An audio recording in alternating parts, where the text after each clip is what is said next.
ਵਾਹਿਗੁਰੂ ਜੀ ਕਾ ਖਾਲਸਾ ਵਾਹਿਗੁਰੂ ਜੀ ਕੀ ਫਤਿਹ। 1984 ਸਿੱਖ ਕਤਲੇਆਮ ਦਾ ਸੱਚ ਭਾਗ ਤੀਜਾ। ਲੇਖਕ ਜਰਨੈਲ ਸਿੰਘ ਦਿੱਲੀ, ਪੱਤਰਕਾਰ ਆਵਾਜ਼ ਭਾਈ ਸੰਦੀਪ ਸਿੰਘ ਖਾਲੜਾ। ਹਿੰਦ ਦੀ ਚਾਦਰ ਤੇ ਹਮਲਾ ਤਕਰੀਬਨ 1995-96 ਦੀ ਗੱਲ ਹੋਵੇਗੀ।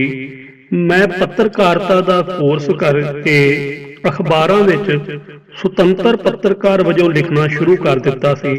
ਇਸੇ ਦੌਰਾਨ 9ਵੇਂ ਪਾਤਸ਼ਾਹ ਸ੍ਰੀ ਗੁਰੂ ਤੇਗ ਬਹਾਦਰ ਸਾਹਿਬ ਜੀ ਦਾ ਸ਼ਹੀਦੀ ਪੁਰਬ ਆ ਗਿਆ ਤੇ ਮੈਂ ਵੀ ਇੱਕ ਸਿੱਖ ਹੋਣ ਦੇ ਨਾਤੇ ਗੁਰਦੁਆਰਾ ਸੀਸਗੰਜ ਸਾਹਿਬ ਵਿਖੇ ਨਤਮਸਤਕ ਹੋਣ ਲਈ ਚਲਾ ਗਿਆ। ਇਹ ਉਹ ਥਾਂ ਹੈ ਜਿੱਥੇ ਮੁਗਲ ਬਾਦਸ਼ਾਹ ਔਰੰਗਜ਼ੇਬ ਨੇ ਗੁਰੂ ਤੇਗ ਬਹਾਦਰ ਸਾਹਿਬ ਨੂੰ ਹਿੰਦੂਆਂ ਦੇ ਜਬਰਨ ਧਰਮ ਬਦਲੀ ਦੀ ਮੁਹਿੰਮ ਦੇ ਖਿਲਾਫ ਖੜਾ ਹੋਣ ਲਈ ਸ਼ਹੀਦ ਕੀਤਾ ਗਿਆ ਸੀ। ਇੱਕ ਧਰਮ ਦੇ ਆਗੂ ਵਜੋਂ ਦੂਜੇ ਧਰਮ ਦੇ ਜਬਰਨ ਧਰਮ ਬਦਲਣ ਨੂੰ ਰੋਕਣ ਦੇ ਖਿਲਾਫ ਸ਼ਹਾਦਤ ਦੇਣ ਦੀ ਇਹ ਘਟਨਾ ਦੁਨੀਆ ਦੇ ਇਤਿਹਾਸ ਵਿੱਚ ਅਦੁੱਤੀ ਹੀ ਹੈ। ਇਹ ਥਾਂ ਉਸ ਲਾਲ ਕਿਲੇ ਦੇ ਬਿਲਕੁਲ ਸਾਹਮਣੇ ਹੈ ਜਿੱਥੋਂ ਮੁਗਲ ਹਕੂਮਤ ਹਿੰਦੁਸਤਾਨ ਤੇ ਰਾਜ ਕਰਿਆ ਕਰਦੀ ਸੀ। ਮੈਂ ਕੀਰਤਨ ਸੁਣ ਹੀ ਰਿਹਾ ਸੀ ਕਿ ਦੇਖਿਆ ਬਹੁਤ ਸਾਰੇ ਕਸ਼ਮੀਰੀ ਪੰਡਿਤ ਸਿਰ ਤੇ ਕੱਪੜਾ ਬੰਨ੍ਹ ਕੇ ਅੰਦਰ ਦਾਖਲ ਹੋਏ ਹਨ। ਪ੍ਰਬੰਧਕਾਂ ਨੂੰ ਸ਼ਾਇਦ ਇਸ ਬਾਰੇ ਪਹਿਲਾਂ ਤੋਂ ਹੀ ਪਤਾ ਸੀ। ਉਤਸੁਕਤਾ ਵੱਧ ਗਈ। ਹੁਣ ਉਹਨਾਂ ਦੇ ਆਗੂ ਅੱਗੇ ਆਏ ਤੇ ਮਾਈਕ ਸੰਭਾਲ ਲਿਆ। ਦਰਅਸਲ ਹੁਣ ਕਸ਼ਮੀਰ ਵਿੱਚ ਅਤਵਾਦ ਹਿਲੋਰੇ ਮਾਰਨ ਲੱਗਾ ਸੀ ਅਤੇ ਕਸ਼ਮੀਰੀ ਪੰਡਤਾਂ ਨੂੰ ਉਥੋਂ ਬੇਘਰ ਕਰ ਦਿੱਤਾ ਗਿਆ ਸੀ। ਲੱਖਾਂ ਕਸ਼ਮੀਰੀ ਪੰਡਤ ਉੱਜੜ ਕੇ ਜੰਮੂ ਜਾਂ ਦਿੱਲੀ ਆ ਚੁੱਕੇ ਸੀ। ਉਹਨਾਂ ਦੀ ਜਾਨ ਨੂੰ ਖਤਰਾ ਸੀ ਤੇ ਅਤਵਾਦੀਆਂ ਨੇ ਸਾਰੇ ਕਸ਼ਮੀਰੀ ਪੰਡਤਾਂ ਨੂੰ ਉਥੋਂ ਕੱਢਣ ਦਾ ਫੈਸਲਾ ਕਰ ਲਿਆ ਸੀ। ਕਸ਼ਮੀਰੀ ਪੰਡਤਾਂ ਲਈ ਤਕਰੀਬਨ ਉਹੀ ਹਾਲਾਤ ਬਣ ਰਹੇ ਸਨ ਜੋ ਔਰੰਗਜ਼ੇਬ ਦੇ ਵਕਤ ਬਣੇ ਸਨ। ਕਸ਼ਮੀਰੀ ਪੰਡਤਾਂ ਦੇ ਆਗੂ ਅੱਜ ਫੇਰ ਗੁਰੂ ਤੇਗ ਬਹਾਦਰ ਸਾਹਿਬ ਦੀ ਸ਼ਰਨ ਵਿੱਚ ਨਜ਼ਰ ਆ ਰਹੇ ਸੀ। ਉਹਨਾਂ ਨੇ ਇਤਿਹਾਸ ਦਾ ਜ਼ਿਕਰ ਕਰਦਿਆਂ ਕਿਹਾ ਕਿ ਉਹ ਇੱਕ ਵਾਰ ਫੇਰ ਗੁਰੂ ਤੇਗ ਬਹਾਦਰ ਸਾਹਿਬ ਤੇ ਸਿੱਖ ਕੌਮ ਦੀ ਸ਼ਰਨ ਵਿੱਚ ਆਏ ਹਨ। ਉਹਨਾਂ ਦੀ ਆਵਾਜ਼ ਵਿੱਚ ਬੇਹੱਦ ਪੀੜਾ ਸੀ, ਪਰ ਅੱਜ ਹਾਲਾਤ ਬਦਲੇ ਹੋਏ ਸੀ। ਮੈਂ ਮਹਿਸੂਸ ਕਰ ਰਿਹਾ ਸੀ ਕਿ ਆਖਰ ਇਹ ਕਿਹਨਾਂ ਤੋਂ ਸਹਾਇਤਾ ਮੰਗ ਰਹੇ ਹਨ ਜੋ ਅੱਜ ਖੁਦ ਪੀੜਤ ਹਨ। 1984 ਨੂੰ ਇਸੇ ਦੇਸ਼ ਵਿੱਚ 5000 ਤੋਂ ਵੱਧ ਸਿੱਖ ਭਰਾ ਕਤਲ ਕੀਤੇ ਗਏ ਤੇ ਇਹ ਖੁਦ ਆਪਣੇ ਲਈ ਨਿਆਂ ਨਹੀਂ ਲੈ ਪਾ ਰਹੇ। ਇਹ ਉਹਨਾਂ ਤੋਂ ਸਹਾਇਤਾ ਮੰਗ ਰਹੇ ਹਨ। ਕੋਲ ਬੈਠੇ ਇੱਕ ਬਜ਼ੁਰਗ ਸਿੱਖ ਨੇ ਬੁਦਬੁਦਾਇਆ ਕਿ ਜਦ ਸਿੱਖਾਂ ਦੇ ਨਾਲ ਕਤਲੇਆਮ ਹੋ ਰਿਹਾ ਸੀ ਤਾਂ ਇਹ ਕਸ਼ਮੀਰੀ ਪੰਡਤ ਕਿੱਥੇ ਚਲੇ ਗਏ ਸੀ? ਉਹ ਮਦਦ ਲਈ ਅੱਗੇ ਕਿਉਂ ਨਹੀਂ ਆਏ? ਆਖਰ ਇਹਨਾਂ ਨੂੰ ਇਤਿਹਾਸ ਕਿਉਂ ਭੁੱਲ ਗਿਆ ਸੀ? ਇੱਥੋਂ ਤੱਕ ਕਿ ਕੇਂਦਰ ਦੀ ਸੱਤਾ ਵਿੱਚ ਵੀ ਕਸ਼ਮੀਰੀ ਪੰਡਤ ਪ੍ਰਭਾਵਸ਼ਾਲੀ ਸੀ। ਇਸ ਦੇ ਬਾਵਜੂਦ ਸਿੱਖਾਂ ਦੇ ਨਾਲ ਇਹ ਅਨਿਆਂ ਕਿਵੇਂ ਹੋ ਗਿਆ? ਹੁਣ ਉਸ ਬਜ਼ੁਰਗ ਨੇ ਗੁਰਦੁਆਰਾ ਸੀਸਗੰਜ ਸਾਹਿਬ ਤੇ 1984 ਵਿੱਚ ਹੋਇਆ ਦੰਗਾਈ ਹਮਲਾ ਯਾਦ ਕਰਾ ਦਿੱਤਾ। ਕਹਿਣ ਲੱਗਾ, ਇਹ ਤਾਂ ਸ਼ਾਬਾਸ਼ ਹੈ ਉਸ ਈਸਾਈ ਪੁਲਿਸ ਅਫਸਰ ਮੈਕਸਵੈਲ ਪਰੇਰਾ ਦਾ ਜਿਸ ਨੇ ਗੁਰਦੁਆਰਾ ਸੀਸਗੰਜ ਤੇ ਹੋਏ ਹਮਲੇ ਨੂੰ ਰੋਕਿਆ। ਨਹੀਂ ਤਾਂ ਅਜਿਹਾ ਦਾਗਦਾਰ ਇਤਿਹਾਸ ਲਿਖਿਆ ਜਾਂਦਾ ਜਿਸ ਦੀ ਟੀਸ ਸਦੀਆਂ ਤੱਕ ਕਾਇਮ ਰਹਿੰਦੀ। ਹਿੰਦੂਆਂ ਦੇ ਜਬਰ ਧਰਮ ਪਰਿਵਰਤਨ ਨੂੰ ਰੋਕਣ ਵਾਲੇ ਗੁਰੂ ਤੇਗ ਬਹਾਦਰ ਸਾਹਿਬ ਜੀ ਦੇ ਸ਼ਹੀਦੀ ਸਥਾਨ ਤੇ ਦੰਗਾਈਆਂ ਦੀ ਭੀੜ ਹਮਲਾ ਕਰਨ ਪਹੁੰਚ ਚੁੱਕੀ ਸੀ। ਇਹ ਲੋਕ ਨੰਗੀਆਂ ਤਲਵਾਰਾਂ, ਲੋਹੇ ਦੀਆਂ ਰਾਡਾਂ, ਅੱਗ ਲਾਉਣ ਦਾ ਸਮਾਨ ਤੇ ਹੋਰ ਹਥਿਆਰਾਂ ਨਾਲ ਲੈਸ ਸੀ। ਪਰ ਗੁਰਦੁਆਰੇ ਵਿੱਚ ਮੌਜੂਦ ਸਿੱਖਾਂ ਨੇ ਵੀ ਇਸ ਸ਼ਹੀਦੀ ਸਥਾਨ ਲਈ ਸ਼ਹੀਦੀ ਪਾਉਣ ਦੀ ਠਾਣ ਲਈ ਸੀ। ਉਹ ਸਾਹਮਣੇ ਚਾਂਦਨੀ ਚੌਕ ਵਿੱਚ ਇਕੱਠਾ ਹੋ ਗਏ। ਭੀੜ ਤੇ ਸਿੱਖ ਆਮੋ ਸਾਹਮਣੇ ਸੀ। ਮੈਕਸਵੈਲ ਪਰੇਰਾ ਨੂੰ ਲੱਗਿਆ ਕਿ ਹਾਲਾਤ ਹੱਥ ਵਿੱਚੋਂ ਨਿਕਲ ਜਾਣਗੇ, ਪਰ ਉਹਨਾਂ ਨੇ ਦਿੱਲੀ ਦੇ ਬਾਕੀ ਪੁਲਿਸ ਅਫਸਰਾਂ ਵਾਂਗ ਸਿੱਖਾਂ ਨੂੰ ਨਿਹੱਥਾ ਨਹੀਂ ਕੀਤਾ, ਬਲਕਿ ਉਹਨਾਂ ਨੂੰ ਕਿਹਾ ਕਿ ਗੁਰਦੁਆਰੇ ਦੇ ਅੰਦਰ ਚਲੇ ਜਾਓ ਤੇ ਗੁਰਦੁਆਰੇ ਦੀ ਹਿਫਾਜ਼ਤ ਉਹ ਕਰਨਗੇ। ਸਿੱਖ ਉਹਨਾਂ ਦੇ ਬਾਰ-ਬਾਰ ਵਿਸ਼ਵਾਸ ਦਿਵਾਉਣ ਤੇ ਅੰਦਰ ਚਲੇ ਗਏ। ਜਿਵੇਂ ਹੀ ਸਿੱਖ ਅੰਦਰ ਗਏ, ਭੀੜ ਨੂੰ ਲੱਗਾ ਕਿ ਪੁਲਿਸ ਉਹਨਾਂ ਦੇ ਨਾਲ ਹੈ ਤੇ ਉਹਨਾਂ ਨੇ ਪਥਰਾਓ ਕਰਨਾ ਸ਼ੁਰੂ ਕਰ ਦਿੱਤਾ, ਕਿਉਂਕਿ ਪੂਰੀ ਦਿੱਲੀ ਵਿੱਚ ਪੁਲਿਸ ਇਸੇ ਤਰ੍ਹਾਂ ਸਿੱਖਾਂ ਨੂੰ ਨਿਹੱਥਿਆਂ ਕਰਕੇ ਵੱਖ-ਵੱਖ ਜਾਂ ਘਰਾਂ ਦੇ ਅੰਦਰ ਕਰ ਦਿੰਦੀ ਸੀ ਅਤੇ ਉਸ ਦੇ ਬਾਅਦ ਦੰਗਾਈ ਹਮਲਾ ਕਰਦੇ ਸੀ। ਇਸ ਲਈ ਇੱਥੇ ਵੀ ਐਵੇਂ ਹੀ ਸਮਝਿਆ ਗਿਆ, ਪਰ ਇੱਥੇ ਪੁਲਿਸ ਨੇ ਭੀੜ ਨੂੰ ਭਜਾਉਣਾ ਸ਼ੁਰੂ ਕਰ ਦਿੱਤਾ ਅਤੇ ਪਰੇ ਕਰਦੇ ਹੋਏ ਟਾਊਨ ਹਾਲ ਤੱਕ ਲੈ ਗਏ। ਪਤਾ ਲੱਗਾ ਕਿ ਦੰਗਾਈ ਦੂਜੇ ਪਾਸਿਓਂ ਆ ਚੁੱਕੇ ਹਨ ਤੇ ਉਹਨਾਂ ਨੇ ਗੁਰਦੁਆਰਾ ਸੀਸਗੰਜ ਨਾਲ ਲੱਗਦੀਆਂ ਸਿੱਖਾਂ ਦੀਆਂ ਦੁਕਾਨਾਂ ਨੂੰ ਅੱਗ ਲਾਉਣਾ ਅਤੇ ਲੁੱਟਣਾ ਸ਼ੁਰੂ ਕਰ ਦਿੱਤਾ ਹੈ। ਪਰੇਰਾ ਪਰਤੇ ਤਾਂ ਵੇਖਿਆ ਕਿ ਇੱਕ ਸਿੱਖ ਦੀ ਅੰਮ੍ਰਿਤਵਾਜ ਕੰਪਨੀ ਵਿੱਚ ਅੱਗ ਲਾਈ ਗਈ ਹੈ। ਪਰੇਰਾ ਨੇ ਫੌਰਨ ਹਿੰਸਕ ਹੋ ਚੁੱਕੀ ਭੀੜ ਤੇ ਫਾਇਰਿੰਗ ਦਾ ਹੁਕਮ ਦੇ ਦਿੱਤਾ। ਇਹ ਪੂਰੀ ਦਿੱਲੀ ਵਿੱਚ ਦੰਗਾਈਆਂ ਦੇ ਵਿਰੁੱਧ ਫਾਇਰਿੰਗ ਦਾ ਇਕੱਲਾ ਆਰਡਰ ਸੀ। ਕਾਂਸਟੇਬਲ ਸ਼ਿਵ ਪਰਸਨ ਨੇ ਫਾਇਰ ਕੀਤਾ ਤੇ ਇੱਕ ਦੰਗਾਈ ਇਸ ਗੋਲੀ ਦਾ ਸ਼ਿਕਾਰ ਹੋ ਗਿਆ। ਕਾਨੂੰਨ ਤੇ ਵਿਵਸਥਾ ਨੂੰ ਸਰਬ ਉੱਚ ਬਣਾਏ ਰੱਖਣ ਲਈ ਪਰੇਰਾ ਨੇ ਉਸੇ ਵਕਤ ਸ਼ਿਵ ਪਰਸਨ ਲਈ 200 ਰੁਪਏ ਦੇ ਇਨਾਮ ਦਾ ਐਲਾਨ ਕੀਤਾ। ਪਰੇਰਾ ਦੇ ਇਸ ਕਦਮ ਨਾਲ ਭੀੜ ਨੇ ਉਥੋਂ ਨਿਕਲਣ ਵਿੱਚ ਹੀ ਭਲਾਈ ਸਮਝੀ ਅਤੇ ਹਿੰਦੁਸਤਾਨ ਇੱਕ ਅਜਿਹੇ ਦਾਗ ਤੋਂ ਬਚ ਗਿਆ ਜੋ ਇਤਿਹਾਸ ਨੂੰ ਕਿਧਰੇ ਨਾ ਕਿਧਰੇ ਬਹੁਤ ਕਲੰਕਿਤ ਕਰਦਾ। ਕੁਸੁਮਲਤਾ ਮਿੱਤਲ ਨੇ ਜਦੋਂ ਪੁਲਿਸ ਦੀ ਭੂਮਿਕਾ ਤੇ ਜਾਂਚ ਦੀ ਰਿਪੋਰਟ ਦਿੱਤੀ ਤਾਂ ਪਰੇਰਾ ਨੂੰ ਸ਼ਾਬਾਸ਼ੀ ਦਿੰਦੇ ਹੋਏ ਲਿਖਿਆ ਸੀ ਕਿ ਉਸ ਵਕਤ ਸਹੀ ਕਦਮ ਚੁੱਕੇ ਜਾਣ ਕਰਕੇ ਹੀ ਭੀੜ ਉੱਥੋਂ ਭੱਜ ਗਈ ਤੇ ਜੇਕਰ ਪੂਰੀ ਦਿੱਲੀ ਵਿੱਚ ਪੁਲਿਸ ਨੇ ਇਸ ਤਰ੍ਹਾਂ ਜ਼ਰਾ ਵੀ ਤਾਕਤ ਦੀ ਵਰਤੋਂ ਕੀਤੀ ਹੁੰਦੀ ਤਾਂ ਸੰਭਵ ਹੈ ਕਿ ਕਤਲੇਆਮ ਨਹੀਂ ਹੁੰਦਾ। ਗੁਰਦੁਆਰਾ ਸੀਸਗੰਜ ਉਹ ਸਥਾਨ ਹੈ ਜਿੱਥੇ ਗੁਰੂ ਤੇਗ ਬਹਾਦਰ ਸਾਹਿਬ ਜੀ ਦਾ ਸੀਸ ਕਲਮ ਕੀਤਾ ਗਿਆ ਸੀ। ਇਸ ਅਤਿਆਚਾਰ ਦੇ ਬਾਅਦ ਬਹੁਤ ਤੇਜ਼ ਹਨੇਰੀ ਆਈ ਅਤੇ ਤਮਾਸ਼ਬੀਨ ਅਤੇ ਅਤਿਆਚਾਰੀ ਤਿੱਤਰ ਬਿੱਤਰ ਹੋ ਗਏ।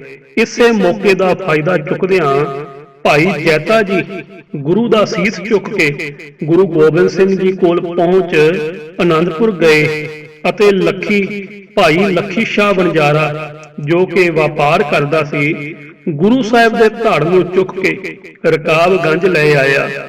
ਉਸਨੇ ਆਪਣੇ ਘਰ ਵਿੱਚ ਗੁਰੂ ਜੀ ਦੀ ਚਿਤਾ ਸਜਾ ਕੇ ਘਰ ਨੂੰ ਅੱਗ ਲਾ ਦਿੱਤੀ ਸੀ। ਇੱਥੇ ਹੁਣ ਗੁਰਦੁਆਰਾ ਰਕਾਬਗੰਜ ਸਾਹਿਬ ਮੌਜੂਦ ਹੈ। ਜਦੋਂ ਅੰਗਰੇਜ਼ ਸਰਕਾਰ ਨੇ ਰਾਇਸੀਨਾ ਹਿਲਸ ਤੇ ਸੰਸਦ ਭਵਨ, ਰਾਸ਼ਟਰਪਤੀ ਭਵਨ ਤੇ ਸੈਂਟਰਲ ਸੈਕਟਰੀਏਟ ਬਣਾਉਣ ਦੀ ਗੱਲ ਸੋਚੀ ਤਾਂ ਗੁਰਦੁਆਰੇ ਦੀ ਜ਼ਮੀਨ ਤੇ ਜਬਰਨ ਕਬਜ਼ਾ ਕਰ ਲਿਆ ਸੀ। ਉਹ ਗੁਰਦੁਆਰੇ ਦੀ ਦੀਵਾਰ ਨੂੰ ਡੇਗ ਰਹੇ ਸੀ ਤਾਂ ਸਿੱਖਾਂ ਨੇ ਇਸ ਦੇ ਖਿਲਾਫ ਜ਼ਬਰਦਸਤ ਮੋਰਚਾ ਲਾਇਆ ਤੇ ਗ੍ਰਿਫਤਾਰੀਆਂ ਦਿੱਤੀਆਂ। ਇਸ ਲਹਿਰ ਨੇ ਅੰਗਰੇਜ਼ ਸਰਕਾਰ ਨੂੰ ਹਿਲਾ ਕੇ ਰੱਖ ਦਿੱਤਾ ਤੇ ਉਸਨੇ ਦੀਵਾਰ ਨੂੰ ਡੇਗਣ ਦਾ ਫੈਸਲਾ ਵਾਪਸ ਲੈ ਲਿਆ ਸੀ। ਹੁਣ 1 ਨਵੰਬਰ 1984 ਨੂੰ ਬਲੀਦਾਨ ਦੇ ਇਸੇ ਇੱਕ ਹੋਰ ਪ੍ਰਤੀਕ ਦੇ ਬਾਹਰ 2 ਤੋਂ 4 ਹਜ਼ਾਰ ਦੰਗਾਈਆਂ ਦੀ ਭੀੜ ਇਸ ਨੂੰ ਡੇਗਣ ਲਈ ਖੜੀ ਸੀ। 5 ਘੰਟਿਆਂ ਤੱਕ ਇਹ ਭੀੜ ਇੱਥੇ ਰਹੀ। ਗੁਰਦੁਆਰੇ ਤੇ ਹਮਲਾ ਕੀਤਾ, ਪਰ ਮੁੱਖ ਦਰਵਾਜ਼ਾ ਮਜ਼ਬੂਤ ਹੋਣ ਕਰਕੇ ਅੰਦਰ ਦਾਖਲ ਨਹੀਂ ਹੋ ਸਕੀ। ਨਾਨਾਵਟੀ ਕਮਿਸ਼ਨ ਵਿੱਚ ਆਏ ਹਲਫਨਾਮੇ ਦੱਸਦੇ ਹਨ ਕਿ ਕਾਂਗਰਸ ਦੇ ਵੱਡੇ ਆਗੂ ਕਮਲਨਾਥ ਇਸ ਵਿੱਚ ਮੌਜੂਦ ਸੀ। ਇੱਥੋਂ ਤੱਕ ਕਿ ਪੁਲਿਸ ਕਮਿਸ਼ਨਰ ਸੁਭਾਸ਼ ਟੰਡਨ ਅਤੇ ਐਡੀਸ਼ਨਲ ਪੁਲਿਸ ਕਮਿਸ਼ਨਰ ਗੌਤਮ ਕੋਲ ਵੀ ਇੱਥੇ ਹੀ ਸਨ। ਲੇਕਿਨ ਮੈਕਸਵੈਲ ਪਰੇਰਾ ਵਾਂਗ ਇਹਨਾਂ ਨੇ ਭੀੜ ਨੂੰ ਤਿੱਤਰ ਬਿੱਤਰ ਕਰਨ ਲਈ ਕੋਈ ਕਦਮ ਨਹੀਂ ਚੁੱਕਿਆ। ਨਾਨਾਵਟੀ ਕਮਿਸ਼ਨ ਨੂੰ ਦਿੱਤਾ ਗਿਆ ਮੁਖਤਿਆਰ ਸਿੰਘ ਦਾ ਹਲਫਨਾਮਾ ਦੱਸਦਾ ਹੈ ਕਿ ਸਵੇਰੇ ਤਕਰੀਬਨ 11 ਵਜੇ ਗੁਰਦੁਆਰੇ ਉੱਤੇ ਭਾਰੀ ਭੀੜ ਨੇ ਹਮਲਾ ਕੀਤਾ। ਇਹ ਲੋਕ ਸਿੱਖ ਵਿਰੋਧੀ ਨਾਅਰੇ ਲਾ ਰਹੇ ਸੀ। ਹਮਲਾ ਤਕਰੀਬਨ ਅੱਧੇ ਘੰਟੇ ਤੱਕ ਚੱਲਿਆ, ਪਰ ਉੱਥੇ ਮੌਜੂਦ ਪੁਲਿਸ ਨੇ ਕੁਝ ਵੀ ਨਹੀਂ ਕੀਤਾ। ਭੀੜ ਜਦੋਂ ਗੁਰਦੁਆਰੇ ਦੇ ਅੰਦਰ ਆ ਗਈ ਤਾਂ ਸੇਵਾਦਾਰਾਂ ਤੇ ਸ਼ਰਧਾਲੂਆਂ ਨੇ ਮਿਲ ਕੇ ਉਸ ਨੂੰ ਬਾਹਰ ਵੱਲ ਧੱਕ ਦਿੱਤਾ। ਇਸ ਦੇ ਬਾਅਦ ਹੀ ਇੱਕ ਬਜ਼ੁਰਗ ਸਿੱਖ ਨੇ ਹੱਥ ਜੋੜ ਕੇ ਭੀੜ ਨੂੰ ਸਮਝਾਉਣ ਦੀ ਕੋਸ਼ਿਸ਼ ਕੀਤੀ, ਜਿਸ ਨੂੰ ਫੜ ਕੇ ਦੰਗਾਈਆਂ ਨੇ ਅੱਗ ਲਾ ਦਿੱਤੀ। ਪੁੱਤਰ ਬਚਾਉਣ ਗਿਆ ਤਾਂ ਉਸ ਨੂੰ ਵੀ ਅੱਗ ਲਾ ਦਿੱਤੀ। ਬਜ਼ੁਰਗ ਦੀ ਤਾਂ ਉਸੇ ਸਮੇਂ ਮੌਤ ਹੋ ਗਈ, ਪਰ ਪੁੱਤਰ ਦੇ ਸਾਹ ਅਜੇ ਬਾਕੀ ਸਨ। ਸੇਵਾਦਾਰ ਉਸ ਨੂੰ ਅੰਦਰ ਲੈ ਗਏ। ਪੁਲਿਸ ਨੂੰ ਬੇਨਤੀ ਕੀਤੀ ਗਈ ਕਿ ਉਸ ਨੂੰ ਹਸਪਤਾਲ ਪਹੁੰਚਾ ਦੇਣ, ਪਰ ਖੁਦ ਹਿੰਸਕ ਅਤੇ ਦੰਗਾਈ ਮਾਨਸਿਕਤਾ ਨਾਲ ਭਰ ਚੁੱਕੀ ਪੁਲਿਸ ਨੂੰ ਹਸਪਤਾਲ ਲਈ ਬੇਨਤੀ ਕਰਨਾ ਜਿਵੇਂ ਅਸਮਾਨ ਤੋਂ ਤਾਰੇ ਤੋੜਨ ਵਰਗੀ ਮੰਗ ਸੀ। ਉਹ ਨੌਜਵਾਨ ਵੀ ਆਪਣੇ ਜ਼ਖਮਾਂ ਦੀ ਤਾਬ ਨਾ ਝੱਲ ਸਕਿਆ ਤੇ 2-3 ਘੰਟਿਆਂ ਬਾਅਦ ਦਮ ਤੋੜ ਗਿਆ। ਇਹ ਭੀੜ ਤੀਨ ਮੂਰਤੀ ਵਿੱਚ ਇੰਦਰਾ ਗਾਂਧੀ ਦੀ ਮ੍ਰਿਤਕ ਦੇਹ ਦੇ ਪ੍ਰਤੀ ਸਨਮਾਨ ਜਤਾ ਕੇ ਪਰਤ ਰਹੀ ਸੀ। ਮੁਖਤਿਆਰ ਸਿੰਘ ਦੀ ਮੰਨੀਏ ਤਾਂ ਕਾਂਗਰਸੀ ਨੇਤਾਵਾਂ ਦੀ ਹਦਾਇਤ ਤੇ ਹੀ ਪੁਲਿਸ ਨੇ ਗੁਰਦੁਆਰੇ ਦੇ ਵੱਲ ਕਈ ਰਾਉਂਡ ਗੋਲੀਆਂ ਚਲਾਈਆਂ। ਇੱਥੋਂ ਤੱਕ ਕਿ SI ਹੋਸ਼ਿਆਰ ਸਿੰਘ ਨੇ ਇੱਕ ਦੰਗਾਈ ਨੂੰ ਆਪਣੀ ਸਰਵਿਸ ਰਿਵਾਲਵਰ ਖੁਦ ਦੇ ਕੇ ਗੋਲੀਆਂ ਚਲਾਉਣ ਲਈ ਕਿਹਾ। ਇੰਡੀਅਨ ਐਕਸਪ੍ਰੈਸ ਦੇ ਰਿਪੋਰਟਰ ਸੰਜੇ ਸੂਰੀ ਉੱਥੇ ਮੌਜੂਦ ਸੀ ਤੇ ਉਹਨਾਂ ਨੇ ਇਸ ਪੂਰੀ ਘਟਨਾ ਨੂੰ ਅਗਲੇ ਦਿਨ ਅਖਬਾਰ ਵਿੱਚ ਰਿਪੋਰਟ ਵੀ ਕੀਤਾ। ਨਾਨਾਵਟੀ ਕਮਿਸ਼ਨ ਨੂੰ ਦਿੱਤਾ ਗਿਆ। ਉਹਨਾਂ ਦਾ ਹਲਫਨਾਮਾ ਕਹਿੰਦਾ ਹੈ ਕਿ ਉੱਥੇ ਭੀੜ ਨੂੰ ਕਮਲਨਾਥ ਨਿਯੰਤਰਿਤ ਕਰ ਰਿਹਾ ਸੀ। ਕਮਲਨਾਥ ਇਸ ਭੀੜ ਦੇ ਨਾਲ 2 ਘੰਟੇ ਤੱਕ ਇੱਥੇ ਹੀ ਰਿਹਾ। ਸੰਜੇ ਸੂਰੀ ਤੇ ਪੁਲਿਸ ਕਮਿਸ਼ਨਰ ਟੰਡਨ ਨੇ ਵੀ ਮੰਨਿਆ ਹੈ ਕਿ ਕਮਲਨਾਥ ਉੱਥੇ ਮੌਜੂਦ ਸੀ। ਇਸ ਲਈ ਨਾਨਾਵਟੀ ਕਮਿਸ਼ਨ ਨੇ ਕਮਲਨਾਥ ਤੋਂ ਜਵਾਬ ਮੰਗਿਆ। ਕਮਿਸ਼ਨ ਨੇ ਆਪਣੀ ਰਿਪੋਰਟ ਵਿੱਚ ਲਿਖਿਆ ਹੈ ਕਿ ਕਮਲਨਾਥ ਸੰਤੋਖਜਨਕ ਜਵਾਬ ਨਹੀਂ ਦੇ ਸਕੇ ਕਿ ਉਹ ਉਸ ਵਕਤ ਭੀੜ ਨਾਲ ਇੰਨੀ ਦੇਰ ਤੱਕ ਕੀ ਕਰ ਰਹੇ ਸੀ। ਕਮਿਸ਼ਨ ਨੇ ਇਸ ਗੱਲ ਤੇ ਵੀ ਹੈਰਾਨੀ ਪ੍ਰਗਟਾਈ ਕਿ ਅਖੀਰ ਉਹ ਪੁਲਿਸ ਨਾਲ ਗੱਲ ਕੀਤੇ ਬਿਨਾਂ ਉੱਥੋਂ ਫਿਰ ਨਿਕਲ ਕਿਵੇਂ ਗਏ। ਦਰਵਾਜ਼ੇ ਮਜ਼ਬੂਤ ਹੋਣ ਕਰਕੇ ਗੁਰਦੁਆਰੇ ਦੀ ਇਮਾਰਤ ਤਾਂ ਬਚ ਗਈ, ਪਰ ਗੁਰਦੁਆਰਾ ਰਕਾਬਗੰਜ ਤੇ ਹਮਲਾ ਇਤਿਹਾਸ ਨੂੰ ਦਾਗਦਾਰ ਕਰ ਚੁੱਕਾ ਹੈ।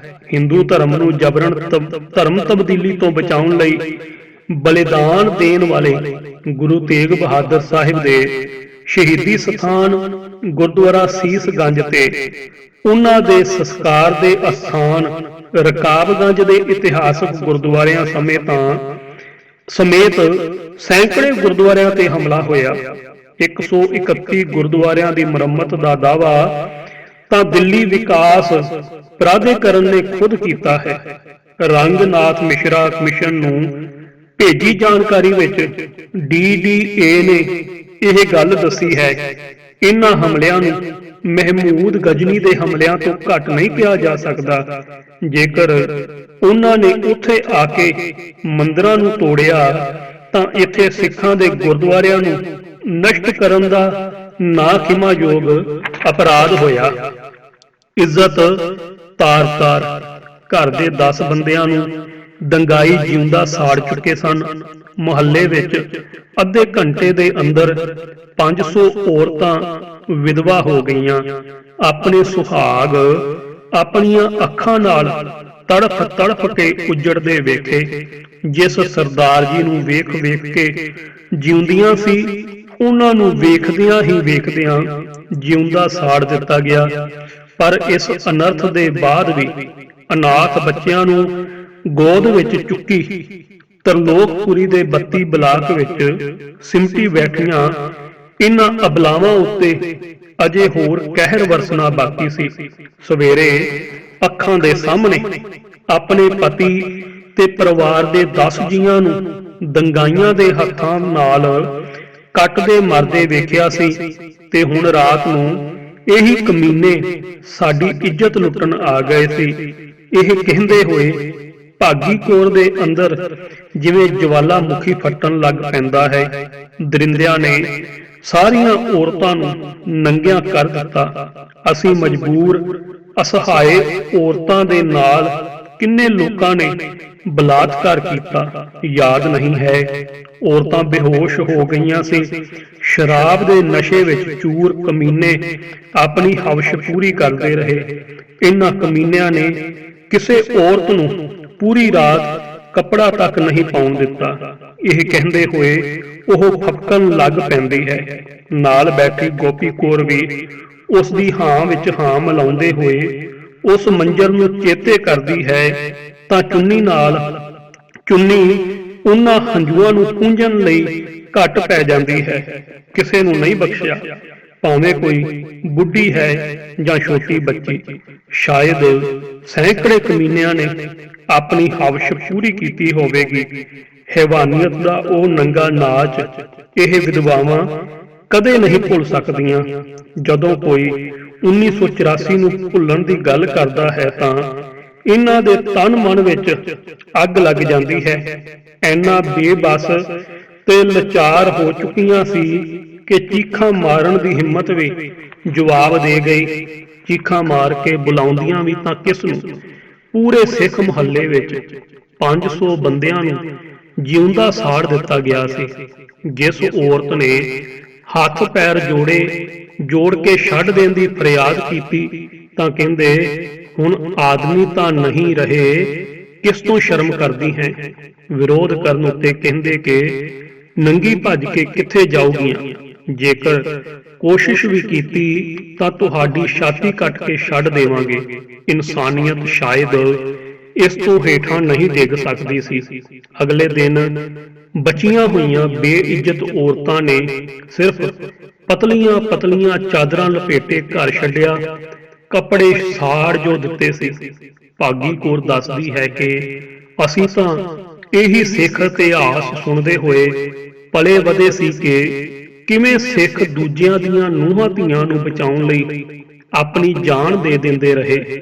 ਕਿਵੇਂ ਅਹਿਮਦ ਸ਼ਾਹ ਅਬਦਾਲੀ ਦੇ ਸੈਨਿਕ ਕਾਫਲੇ ਉੱਤੇ ਹਮਲਾ ਕਰਕੇ ਬੰਦੀ ਬਣਾ ਕੇ ਲੈ ਜਾਈਆਂ ਜਾ ਰਹੀਆਂ ਹਿੰਦੁਸਤਾਨ ਦੀਆਂ ਬਹੂ ਬੇਟੀਆਂ ਨੂੰ ਬਚਾਇਆ ਕਰਦੇ ਸੀ ਤਾਂ ਕਿ ਇਹ ਜ਼ੁਲਮੀ ਇਹਨਾਂ ਨੂੰ ਕਾਬਲ ਕੰਧਾਰ ਦੇ ਬਾਜ਼ਾਰਾਂ ਵਿੱਚ 2-2 ਟਕੇ ਵਿੱਚ ਨਾ ਵੇਚ ਦੇਵੇ।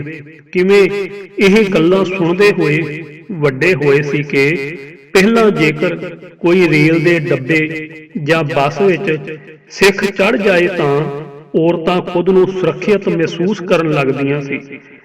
ਪਰ ਅੱਜ ਇਹ ਕੀ ਹੋ ਗਿਆ? ਇਸੇ ਦੇਸ਼ ਦੀ ਰਾਜਧਾਨੀ ਵਿੱਚ ਸਿੱਖਾਂ ਦੀ ਅਸਹਾਏ ਅਬਲਾਵਾਂ ਨਾਲ ਸਾਰੀ ਰਾਤ ਕੁਕਰਮ ਹੁੰਦਾ ਰਿਹਾ। ਧਰਤੀ ਕਿਉਂ ਨਹੀਂ ਫਟ ਗਈ? ਹਮਲਾਵਰ ਬਾਬਰ ਦੇ ਜ਼ੁਲਮ ਵੇਖ ਕੇ ਤਾਂ ਗੁਰੂ ਨਾਨਕ ਸਾਹਿਬ ਨੇ ਕਹਿ ਦਿੱਤਾ, ਏਤੀ ਮਾਰ ਪਈ ਕੁਰਲਾਣਾ ਤੈਂ ਕੀ ਦਰਦ ਨਾ ਆਇਆ। ਪਰ ਇੱਥੇ ਤਾਂ ਕਿਸੇ ਨੇ ਆਹ ਦੀ ਆਵਾਜ਼ ਤੱਕ ਨਹੀਂ ਮਾਰੀ। ਐਨੇ ਵੱਡੇ ਜ਼ੁਲਮ ਦੇ ਬਾਅਦ ਵੀ ਆਲੇ ਦੁਆਲੇ ਸ਼ਮਸ਼ਾਨ ਵਾਂਗੂ ਸ਼ਾਂਤੀ ਬਣੀ ਹੋਈ ਸੀ, ਜਿਵੇਂ ਕੁਝ ਹੋਇਆ ਹੀ ਨਾ ਹੋਵੇ। ਮੀਡੀਆ ਚੁੱਪ ਸੀ ਅਤੇ ਟੀਵੀ ਤੇ ਸਿਰਫ ਇੰਦਰਾ ਗਾਂਧੀ ਦੇ ਮਰਨ ਉੱਤੇ ਸ਼ੋਕ ਸੰਦੇਸ਼ ਹੀ ਆ ਰਹੇ ਹਨ।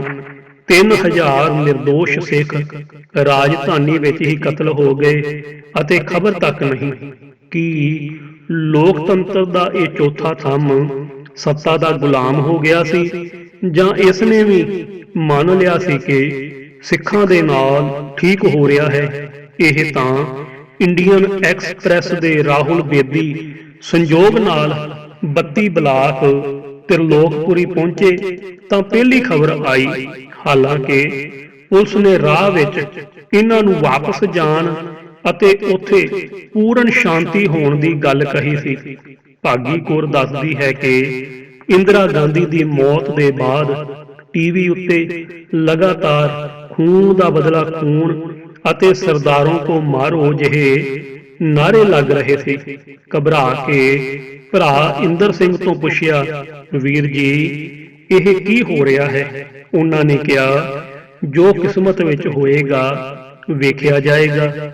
ਪੂਰਾ ਬਲਾਕ ਸਿੱਖਾਂ ਦਾ ਸੀ ਤੇ ਜਦੋਂ 400-500 ਸਿੱਖ ਇਕੱਠੇ ਹੋਣ ਤਾਂ ਕੀ ਮਜਾਲ ਕਿ ਕੋਈ ਟੇਢੀ ਨਜ਼ਰ ਨਾਲ ਵੀ ਵੇਖ ਜਾਏ। ਪਰ ਐਨੇ ਵਿੱਚ ਮਹੱਲੇ ਦੇ ਬਾਹਰ ਭੀੜ ਵਧਣ ਲੱਗੀ ਤੇ ਪੱਥਰਾਂ ਦੀ ਵਰਖਾ ਸ਼ੁਰੂ ਹੋ ਗਈ। ਪੱਥਰ ਐਨੇ ਜ਼ਿਆਦਾ ਸੀ ਕਿ ਉਹਨਾਂ ਨੂੰ ਮੰਜੀਆਂ ਨਾਲ ਰੋਕਣਾ ਪਿਆ। ਫਿਰ ਪਤਾ ਲੱਗਾ ਕਿ 3-4 ਸਿੱਖ ਜੋ ਮਹੱਲੇ ਤੋਂ ਥੋੜਾ ਦੂਰ ਸੀ ਉਹਨਾਂ ਨੂੰ ਮਾਰ ਦਿੱਤਾ ਗਿਆ ਹੈ। ਸਾਰਿਆਂ ਨੇ ਤੁਰੰਤ ਫੈਸਲਾ ਕੀਤਾ ਕਿ ਇੰਦਰ ਸਿੰਘ ਦੇ ਘਰ ਇਕੱਠਿਆਂ ਹੋ ਜਾਈਏ। ਦੰਗਾਈਆਂ ਤੋਂ ਬਚਣ ਲਈ ਮੁਕਾਬਲਾ ਸ਼ੁਰੂ ਹੋ ਗਿਆ ਸੀ। ਪਰ ਹੁਣ ਉਹ ਪੁਲਿਸ ਆ ਗਈ ਜੋ ਸਵੇਰ ਤੋਂ ਨਜ਼ਰ ਨਹੀਂ ਆ ਰਹੀ ਸੀ। ਪੁਲਿਸ ਆਈ ਤਾਂ ਲੱਗਾ ਕਿ ਹੁਣ ਗੱਲ ਬਣ ਜਾਏਗੀ। ਪੁਲਿਸ ਇਸ ਹਿੰਸਕ ਭੀੜ ਨੂੰ ਤਾਂ ਇੱਥੋਂ ਹਟਾਏਗੀ ਹੀ, ਪਰ ਕੀ ਪਤਾ ਸੀ ਕਿ ਕਾਨੂੰਨ ਦੇ ਰਖਵਾਲੇ ਹੀ ਜਾਨ ਦੇ ਦੁਸ਼ਮਣ ਬਣ ਚੁੱਕੇ ਹਨ। ਹੁਣ SHO ਸੂਰਵੀਰ ਸਿੰਘ ਤਿਆਗੀ ਤੇ ਚੌਂਕੀ ਇੰਚਾਰਜ ਸ਼ਰਮਾ ਆਏ ਅਤੇ ਕਹਿਣ ਲੱਗੇ ਕਿ ਤੁਸੀਂ ਲੋਕ ਇਕੱਠੇ ਨਾ ਹੋਵੋ, ਆਪੋ ਆਪਣੇ ਘਰਾਂ ਵਿੱਚ ਚਲੇ ਜਾਓ। ਸਿੱਖ ਵੱਖ-ਵੱਖ ਨਹੀਂ ਹੋਣਾ ਚਾਹੁੰਦੇ ਸੀ, ਪਰ ਪੁਲਿਸ ਨੇ ਖੁਦ ਹਿਫਾਜ਼ਤ ਕਰਨ ਦੀ ਗੱਲ ਕਹਿ ਕੇ ਮਜਬੂਰ ਕਰ ਦਿੱਤਾ। ਪੁਲਿਸ ਚਾਹੁੰਦੀ ਸੀ ਕਿ ਸਿੱਖ ਵੰਡੇ ਜਾਣ ਤੇ ਇਹ ਇਕੱਠ ਟੁੱਟ ਜਾਵੇ। ਉਹਨਾਂ ਨੇ ਖਾਕੀ ਵਰਦੀ ਉੱਤੇ ਵਿਸ਼ਵਾਸ ਕਰ ਲਿਆ। ਇਹ ਭਰੋਸਾ ਇੰਨਾ ਮਹਿੰਗਾ ਪਿਆ ਕਿ ਪੂਰੇ ਮੁਹੱਲੇ ਦੀਆਂ ਔਰਤਾਂ ਵਿਧਵਾ ਹੋ ਗਈਆਂ। ਭਾਗੀ ਕੌਰ ਨੇ ਦੱਸਿਆ ਕਿ ਜਿਵੇਂ ਹੀ ਪੁਲਿਸ ਦੇ ਕਹਿਣ ਉੱਤੇ ਸਿੱਖ ਆਪੋ ਆਪਣੇ ਘਰਾਂ ਵਿੱਚ ਗਏ ਤਾਂ ਨੇੜੇ ਦੇ ਚਿਲਾ ਪਿੰਡ ਤੋਂ ਆਈ ਹਿੰਸਕ ਭੀੜ ਨੇ ਫਿਰ ਹਮਲਾ ਬੋਲ ਦਿੱਤਾ। ਹੁਣ ਤਾਂ ਪੁਲਿਸ ਵੀ ਉਹਨਾਂ ਦੇ ਨਾਲ ਸੀ। ਇਹਨਾਂ ਨੇ ਘਰਾਂ ਦੇ ਪਾਣੀ ਦੇ ਪਾਈਪ ਤੋੜ ਦਿੱਤੇ, ਬਿਜਲੀ ਦੀਆਂ ਨੰਗੀਆਂ ਤਾਰਾਂ ਕਰੰਟ ਫੈਲਾਉਣ ਲਈ ਘਰਾਂ ਦੇ ਅੰਦਰ ਸੁੱਟੀਆਂ ਸ਼ੁਰੂ ਕਰ ਦਿੱਤੀਆਂ। ਹੁਣ ਭੀੜ ਨੇ ਭਰਾ ਸਮੁੰਦਰ ਸਿੰਘ ਨੂੰ ਵੇਖ ਲਿਆ ਤੇ ਕਹਿਣ ਲੱਗੇ ਕਿ ਇੱਧਰ ਆ, ਤੇਰੇ ਵਾਲ ਕੱਟ ਕੇ ਤੈਨੂੰ ਛੱਡ ਦੇਵਾਂਗੇ। ਵਿਚਾਰਾ ਮੈਨੂੰ ਇਹ ਕਹਿ ਕੇ ਚਲਾ ਗਿਆ, ਭੈਣੇ ਜੇਕਰ ਮੈਂ ਮਰ ਗਿਆ ਤਾਂ ਮੇਰੇ ਬੱਚਿਆਂ ਨੂੰ ਵੇਖ ਲਈ। ਇਹ ਕਹਿੰਦੇ ਹੋਏ ਭਾਗੀ ਕੌਰ ਫਿਰ ਸਿਸਕਣ ਲੱਗ ਪੈਂਦੀ ਹੈ। ਬਾਹਰ ਜਾਂਦਿਆਂ ਹੀ ਭੀੜ ਨੇ ਉਸ ਨੂੰ ਘੇਰ ਕੇ ਮਾਰਨਾ ਸ਼ੁਰੂ ਕਰ ਦਿੱਤਾ ਤਾਂ ਭਰਜਾਈ ਭੱਜ ਕੇ ਉਸ ਉੱਤੇ ਲੇਟ ਗਈ। ਵੈਸ਼ੀਆਂ ਨੇ ਉਸ ਨੂੰ ਚੁੱਕ ਕੇ ਦੂਜੇ ਪਾਸੇ ਪਟਕਿਆ ਤੇ ਸਮੁੰਦਰ ਸਿੰਘ ਨੂੰ ਮਾਰ ਦਿੱਤਾ। ਦੂਜੇ ਭਰਾ ਸੋਹਣ ਸਿੰਘ ਨੂੰ ਟੀਵੀ ਦੇ ਵੱਡੇ ਕੈਬਨਿਟ ਵਿੱਚ ਲੁਕੋ ਦਿੱਤਾ, ਪਰ ਉਸ ਨੂੰ ਬਰਸ਼ੇ ਮਾਰ ਕੇ ਖਤਮ ਕਰ ਦਿੱਤਾ। ਜਵਾਈ ਗੁਰਮੁਖ ਸਿੰਘ ਨੂੰ ਬਿਸਤਰਿਆਂ ਵਿੱਚ ਛਿਪਾਇਆ ਹੋਇਆ ਸੀ।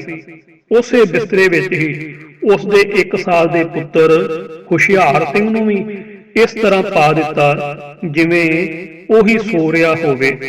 ਪਰ ਭੀੜ ਨੂੰ ਪਤਾ ਲੱਗ ਗਿਆ ਤੇ ਉਹਨਾਂ ਨੇ ਗੁਰਮੁਖ ਸਿੰਘ ਨੂੰ ਮਾਰ ਦਿੱਤਾ ਅਤੇ ਉਸ ਦੇ ਪੁੱਤਰ ਨੂੰ ਅੱਗ ਵਿੱਚ ਸੁੱਟ ਦਿੱਤਾ। ਕਹਿ ਰਹੇ ਸੀ, ਸੱਪ ਦਾ ਬੱਚਾ ਹੈ, ਇਸ ਨੂੰ ਵੀ ਖਤਮ ਕਰ ਦੇਵੋ, ਨਹੀਂ ਤਾਂ ਵੱਡਾ ਹੋ ਕੇ ਸਾਨੂੰ ਹੀ ਡੱਸੇਗਾ।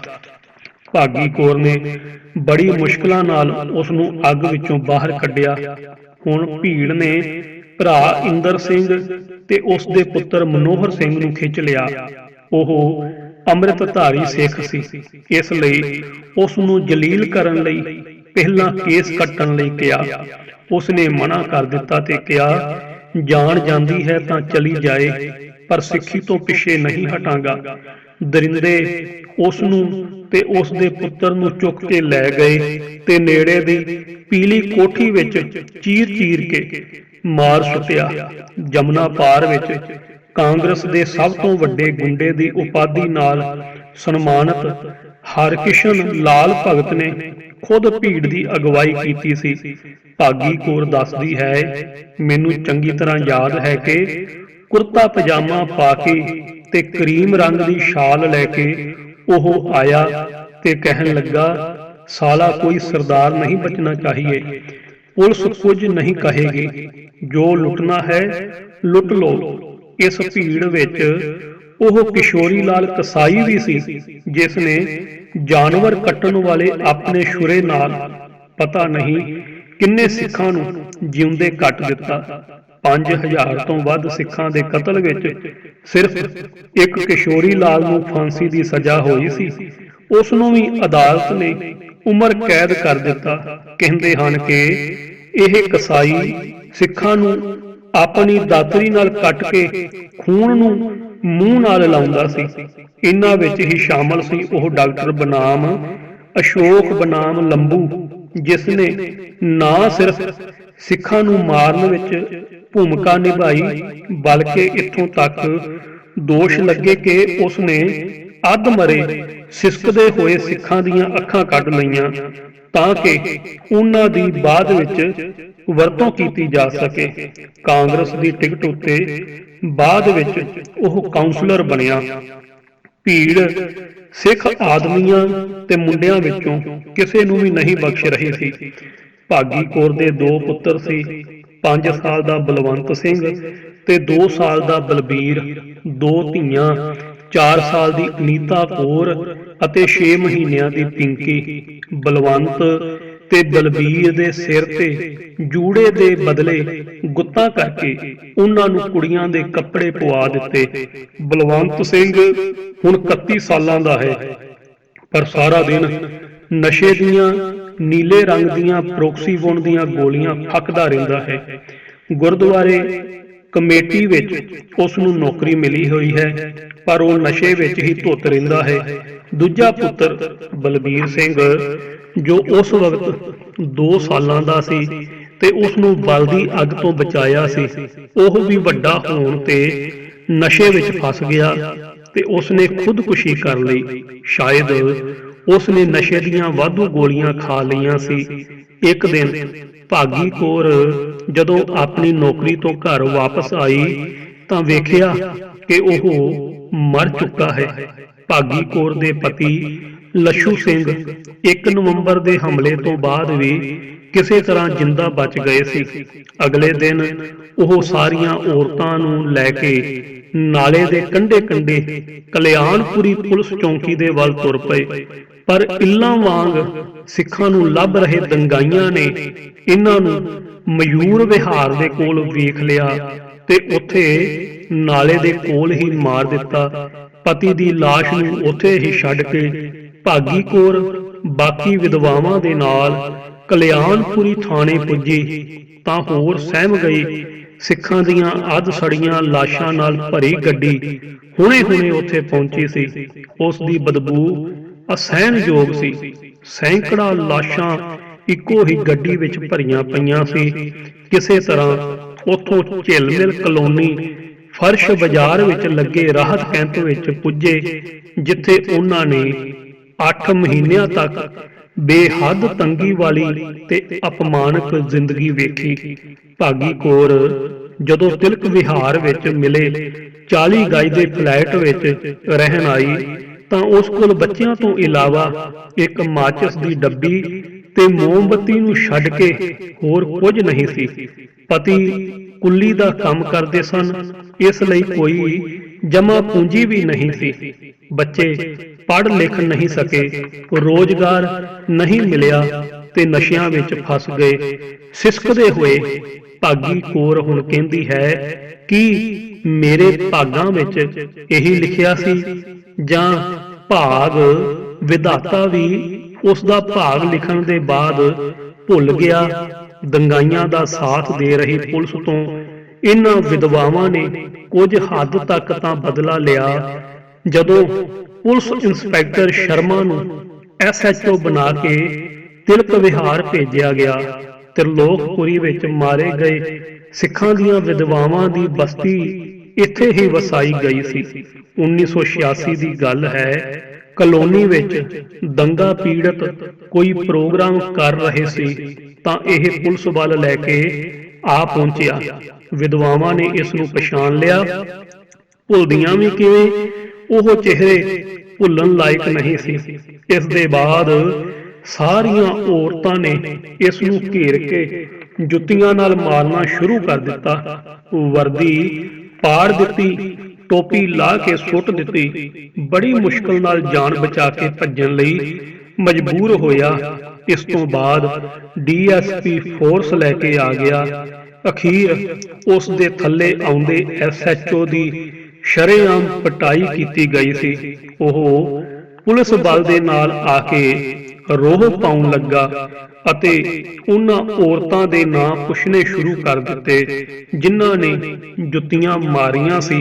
ਸਾਰੀਆਂ ਨੇ ਇੱਕ ਹੀ ਜਵਾਬ ਦਿੱਤਾ, ਜਿਸ ਦੇ ਆਦਮੀ ਹੀ ਨਹੀਂ ਰਹੇ ਉਸ ਦਾ ਨਾਮ ਹੀ ਕੀ ਰਿਹਾ। ਇਹ ਜਵਾਬ ਸੁਣ ਕੇ ਉਹ ਆਪਣਾ ਜਿਹਾ ਮੂੰਹ ਲੈ ਕੇ ਪਰਤ ਗਿਆ।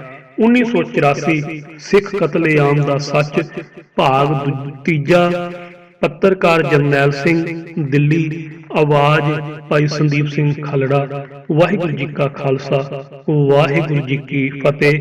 ਅਗਾਂਹ ਹੋਰ ਸੁਣਨ ਵਾਸਤੇ ਚੈਨਲ ਨੂੰ ਸਬਸਕ੍ਰਾਈਬ ਕਰੋ ਜੀ ਅਤੇ ਅਗਾਂਹ ਸ਼ੇਅਰ ਕਰਨ ਦੀ ਕਿਰਪਾਲਤਾ ਕਰੋ ਜੀ।